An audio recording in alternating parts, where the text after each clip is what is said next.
A gente passa a estudar agora os princípios fundamentais do processo civil. Nesse artigo, eu vou explicar cada um dos princípios fundamentais do processo civil. O CPC de 2015, diferente do anterior, ele cria no capítulo 1º a categoria das normas fundamentais do processo civil. As normas fundamentais consagram regras e princípios fundamentais do processo civil. O capítulo 1º ele tem 12 artigos e não exaure as normas fundamentais do processo civil. Então a gente pode dizer que existe aqui um rol exemplificativo. Por exemplo, a proibição de produzir prova ilícita é uma norma fundamental e não está lá no capítulo 1º. Nesse cenário, o CPC inicia o texto normativo destacando o seguinte lá no artigo 1º. O artigo 1º diz o seguinte: o processo civil será ordenado, disciplinado e interpretado conforme os valores e as normas fundamentais estabelecidos na Constituição da República Federativa do Brasil, observando-se as disposições desse Código. Então, desde o início, a gente consegue perceber que o CPC destaca como seu pilar de sustentação a própria Constituição Federal. Em grande parte, aliás, fica evidente que o CPC repete muitas questões que estão lá na própria Constituição. Por exemplo, o artigo 3º do CPC, ele fala que não se excluirá da apreciação jurisdicional ameaça ou lesão a direito. Então ele está repetindo aqui o direito de ação, que é um direito fundamental, previsto lá no artigo 5º, inciso 35 da Constituição Federal. O desenho do CPC de 2015, então, ele parece ser reflexo evidente do neoconstitucionalismo. A gente já estudou o neoconstitucionalismo aqui no curso de Direito Constitucional. Mas aqui, para deixar essa aula mais didática e posicionar você, eu lembro, por oportuno, que o neoconstitucionalismo ele tem como objetivo garantir a eficácia da Constituição Federal. Uma das características importantes do neoconstitucionalismo é justamente a constitucionalização do direito. Fala-se por isso lá no neoconstitucionalismo em ubiquidade constitucional. O que é ubiquidade? Ubiquidade é estar em todos os lugares. Isso significa que a Constituição está em todos os lugares, está no direito civil, no direito penal, no processo, etc. Dentro desse contexto é que a gente vai passar agora a estudar os princípios fundamentais do processo civil. E a gente começa pelo princípio do devido processo legal. Segundo o princípio do devido processo legal, ninguém será privado de liberdade ou de seus bens sem o devido processo legal. É o que está lá no artigo 5º, inciso 54 da Constituição Federal. A primeira forma de compreender o devido processo legal é como modelo prévio de atuação do Estado juiz. O devido processo legal, ele é um princípio matriz que vai trazer uma série de desdobramentos dentro do processo civil. Por exemplo, a motivação das decisões, que vai estar lá o fundamento no artigo 93, inciso 9 da Constituição Federal, é um desdobramento do devido processo legal. Também é desdobramento a publicidade, o contraditório, a ampla defesa, a isonomia, a razoável duração do processo também é um desdobramento do devido processo legal, tá? Tudo isso, em verdade, compõe um modelo ou um procedimento prévio de atuação do juiz e, portanto, o devido processo legal. Quando a gente fala em modelo prévio a ser seguido dentro do processo, em verdade, a gente está falando em devido processo legal formal, tá? O devido processo legal formal impõe a observância da lei. Em contraposição, contudo, existe o devido processo legal substancial, também chamado de devido processo legal material. O artigo 3º, inciso 1 da Constituição Federal esclarece que constituem objetivos fundamentais da República Federativa do Brasil construir uma sociedade livre, justa e solidária. As normas e atos do poder público nesse cenário devem possuir conteúdo justo, razoável e proporcional. Na prática, então, o devido processo legal substancial impõe a observância dos princípios da razoabilidade e da proporcionalidade. Essa é a ideia por trás do devido processo legal substancial. E como que funciona o princípio da motivação das decisões? O artigo 93, inciso 9, da Constituição Federal dispõe o seguinte: todos os julgamentos dos órgãos do Poder Judiciário serão públicos e fundamentadas todas as decisões, sob pena de nulidade, podendo a lei limitar a presença em determinados atos às próprias partes e a seus advogados, ou somente a estes, em casos nos quais a preservação do direito à intimidade do interessado no sigilo não prejudique o interesse público à informação. Fica evidente, portanto, quando a gente lê isso, que, por determinação constitucional, todas as decisões serão fundamentadas sob pena de nulidade. Observe que tanto a publicidade dos julgamentos como a fundamentação das decisões surgem no mesmo dispositivo. Isso porque, assim como a publicidade, a fundamentação, a motivação das decisões é também instrumento que viabiliza o controle das decisões, não apenas pelas partes, mas também por toda a sociedade.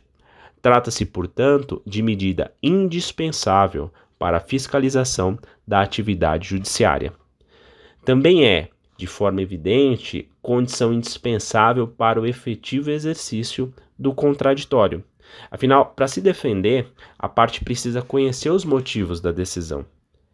Como forma de combater a omissão, obscuridade e contradição ou erro material da fundamentação, a parte vai poder opor embargo de declaração. Eu lembro aqui que o Código de Processo Civil aponta algumas hipóteses em que existe a presunção da omissão de fundamentação. Está lá no artigo 489, parágrafo 1º do CPC.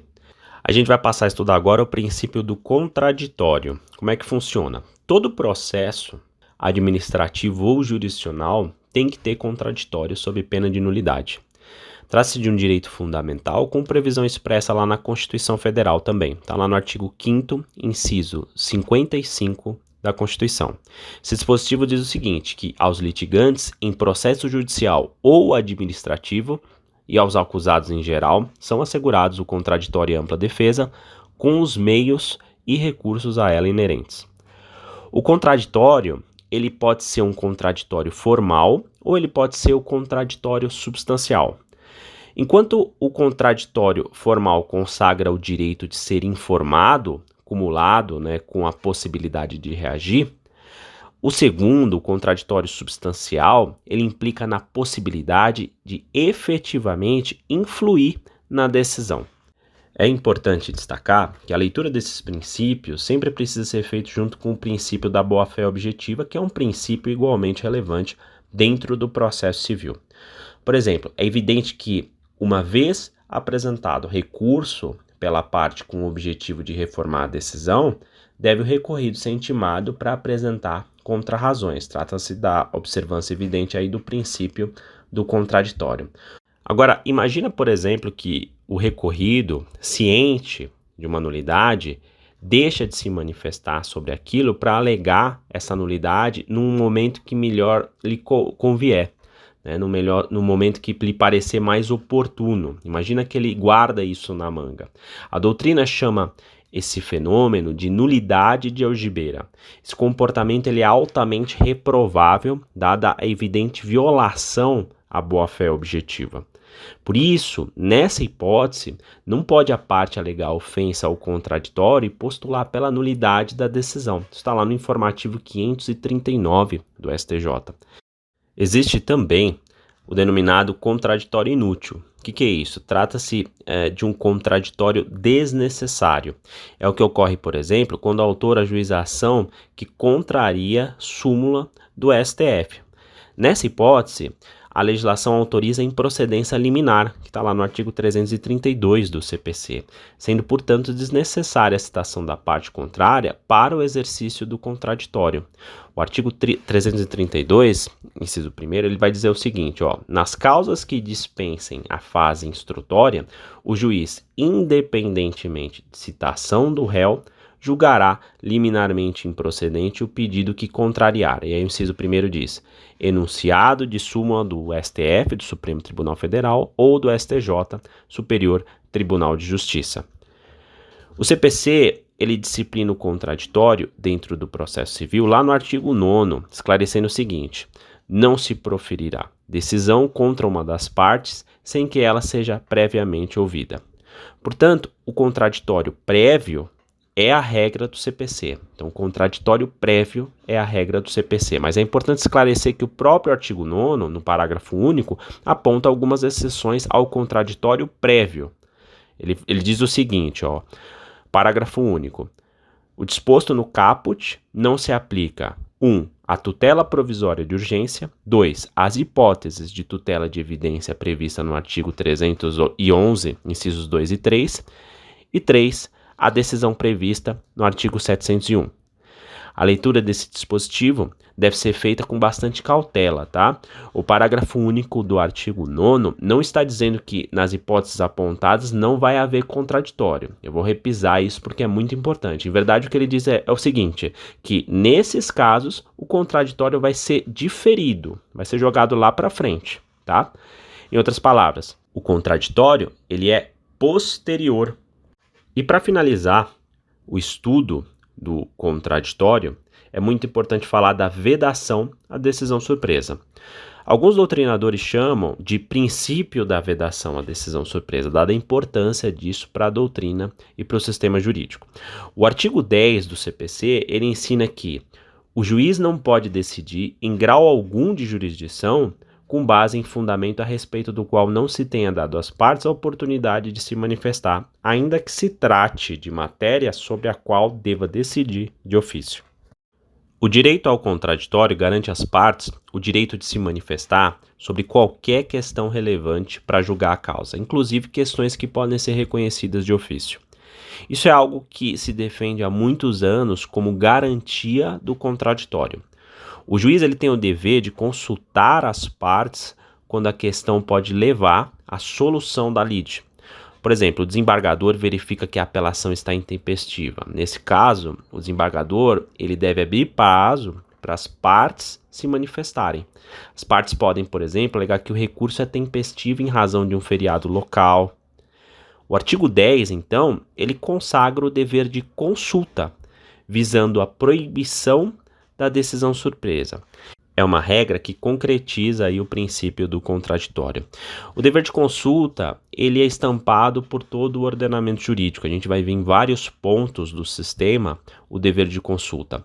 O artigo 493 do CPC, por exemplo, ele dispõe o seguinte: se, depois da propositura da ação, algum fato constitutivo, modificativo ou extintivo do direito influir no julgamento do mérito, caberá ao juiz tomá-lo em consideração, de ofício ou a requerimento da parte, no momento de proferir a decisão. E o parágrafo único diz o seguinte: se constatar de ofício o fato novo, o juiz ouvirá as partes sobre ele antes de decidir. O artigo 933 do CPC também consagra expressamente o dever de consulta. Dá uma olhada, Ele diz o seguinte: se o relator constatar a ocorrência de fato superveniente, a decisão recorrida ou a existência de questão apreciável de ofício ainda não examinada que devam ser considerados no julgamento do recurso, intimará as partes para que se manifestem no prazo de 5 dias. E o parágrafo 1º diz que, se a constatação ocorrer durante a sessão de julgamento, esse será imediatamente suspenso, a fim de que as partes se manifestem especificamente.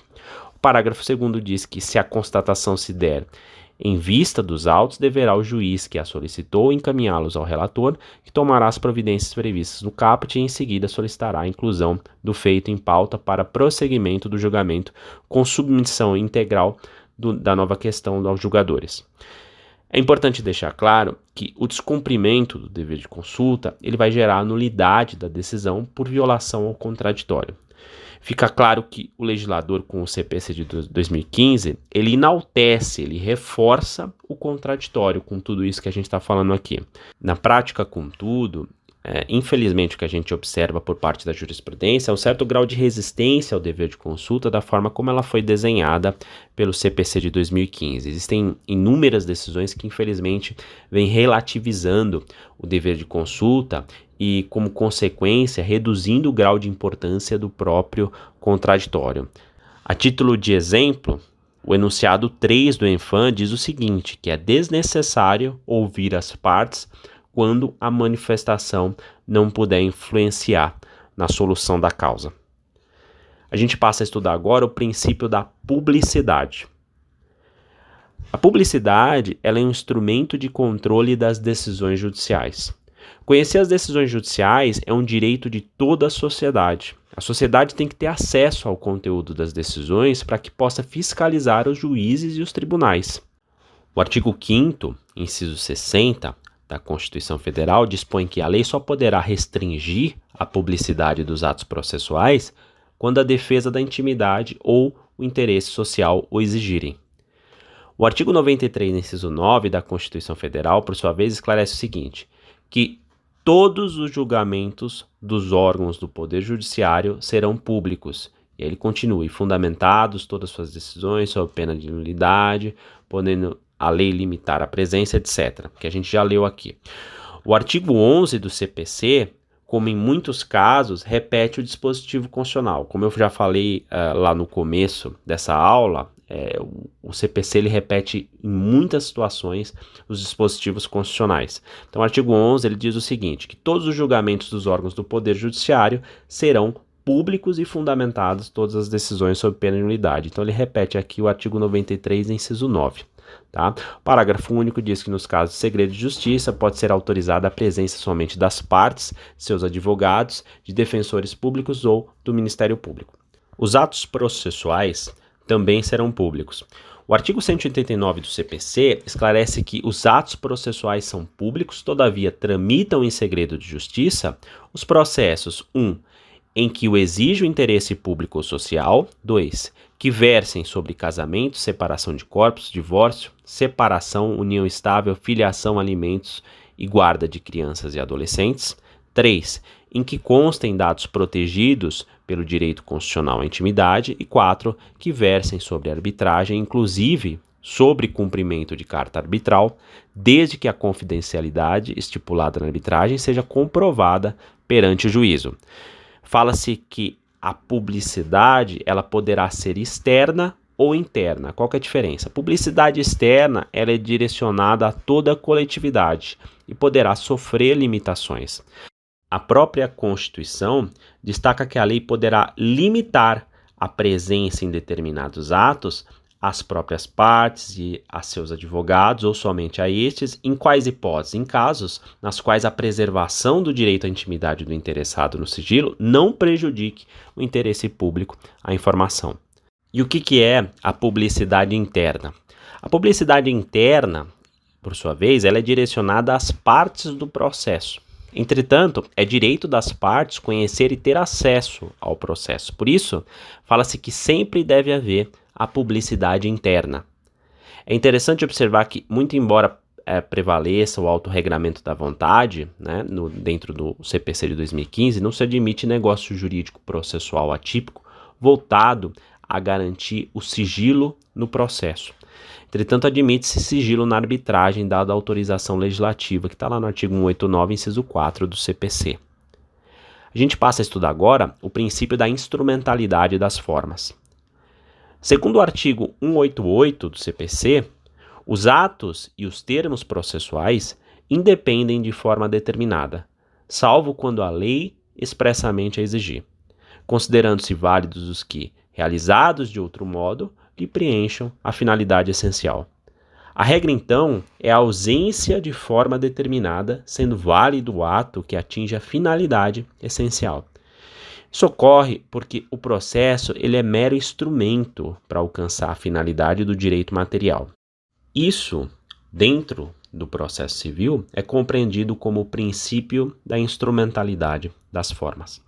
É preciso observar, contudo, que, quando a lei expressamente exigir, o ato deve seguir a forma determinada pela legislação, sob pena de nulidade. A gente vai estudar agora o princípio do estímulo à solução pela autocomposição. O artigo 3º, parágrafo 3º do CPC esclarece o seguinte, que a conciliação, a mediação e outros métodos de solução consensual de conflitos deverão ser estimulados por juízes, advogados, defensores públicos e membros do Ministério Público, inclusive no curso do processo judicial. Trata-se da consagração expressa do princípio da solução pelo Estado pela autocomposição ou princípio da solução pacífica dos conflitos. Isso é, em verdade, uma política pública que passa a ser compreendida como uma meta pelo Estado. A ideia aqui ela não é nova, já estava lá no antigo texto da Resolução 125 de 2010 do CNJ. Todo o CPC era estruturado para estimular a autocomposição. Por exemplo, o primeiro ato, após a petição inicial e citação, é, como regra, a audiência de conciliação. Existindo a conciliação, a transação, as partes não pagam custas suplementares. Então, a gente tem aqui um estímulo para a autocomposição. E como que funciona o princípio da primazia da decisão de mérito? O princípio da primazia da decisão de mérito vem consagrado no artigo 4º do CPC. Ele diz o seguinte: as partes têm o direito de obter em prazo razoável a solução integral do mérito, incluída a atividade satisfativa. O objetivo desse princípio é deixar claro que a solução de mérito ela é prioritária. Em outras palavras, o juiz ele deve fazer o possível para julgar o mérito. Em regra, se existe um vício no processo ou no recurso, o juiz ou o relator, no caso do recurso, deve fazer o possível para sanar esses vícios para que seja julgado o mérito. Por exemplo, o juiz ele não pode indeferir a petição inicial sem antes determinar que o autor emende a petição inicial. Outro exemplo é o seguinte: na apelação contra qualquer sentença que extinga o processo sem resolução de mérito, vai caber a retratação do magistrado. Também é um desdobramento aqui desse princípio. A gente passa a estudar agora o princípio da boa-fé processual. O antigo CPC ele já elencava a boa-fé como uma determinação, mas não como um princípio. Estava ali alocada entre os deveres das partes, estava lá no artigo 14, inciso 2 do antigo CPC. Destacava o antigo texto como dever das partes proceder com lealdade e boa-fé. Estava lá nos deveres das partes do antigo CPC. O CPC de 2015, ele eleva a boa-fé à condição de norma fundamental do processo civil, a condição de princípio. Sobre o tema, o artigo 5º ele diz o seguinte: aquele que de qualquer forma participa do processo deve comportar-se de acordo com a boa-fé. A primeira coisa que a gente precisa observar aqui é que o artigo 5º ele fala em comportamento da parte. Então, portanto, ele está destacando uma conduta. Isso significa o quê? Que a boa-fé elencada como princípio processual é a boa-fé objetiva e não a boa-fé subjetiva. Não se analisa a intenção da parte, ou seja, não se analisa a boa-fé subjetiva. A gente vai analisar aqui o comportamento, a conduta, ou seja, a boa-fé objetiva. Eu lembro, por oportuno, que a boa-fé subjetiva ela é pautada em uma crença de que o comportamento é lícito. Por isso, a gente fala que a boa-fé subjetiva analisa a intenção do agente. E, em paralelo, a boa-fé objetiva é uma norma. Para a boa-fé objetiva, os comportamentos humanos devem estar pautados em um padrão ético de conduta. Como consequência, a boa-fé objetiva analisa o comportamento do agente. Outro ponto importante a ser observado é que, ao contrário do que muitos pensam, a boa-fé não atinge apenas as partes, vai poder atingir também o juiz. Afinal, o dispositivo é dirigido a todo aquele que, de qualquer forma, participa do processo, e aqui também está incluído o juiz. A gente passa a estudar agora o princípio do respeito ao autorregramento da vontade no processo. Segundo o princípio do autorregramento da vontade, no processo prevalece a vontade das partes. No direito civil, o autorregramento da vontade é conhecido como autonomia privada. A gente já estudou isso lá no curso de Direito Civil.